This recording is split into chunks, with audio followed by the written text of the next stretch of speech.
আসসালামু আলাইকুম, সবাই কেমন আছেন? বিশেষ করে আজকের এই ভিডিওটা আমাদের বাংলাদেশের কিছু ভাই আছে যারা ড্রাইভ করেন, যারা ড্রাইভ করেন, তাদের নিয়ম শৃঙ্খলা মানেন না, তাদের উদ্দেশ্যে। যে দেখেন, আমরা দেশের বাইরে যারা থাকি তারা কত সুন্দর ট্রাফিক রুলস ফলো করে তারপরে গাড়িগুলো চালায়। দেখেন প্রত্যেকটা গাড়ি কতটা ডিস্টেন্স করে, কতটা ডিফারেন্স রাখে, কতটা মানে একটা গাড়ির দূরত্ব, একটা গাড়ি থেকে আরেকটা গাড়ির দূরত্ব কতটুকু রাখছে।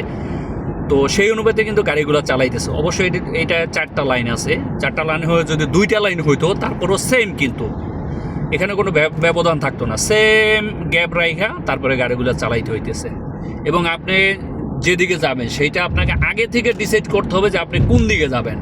এমন না যে একদম মাথায় যায় তারপর আপনি ডিসিশন নেবেন যে আপনি ডানে যাবেন, আপনি একেবারে সবার সামনে থেকে ডানে ঢুকে যাবেন। এটা কিন্তু সম্ভব না, পসিবল না।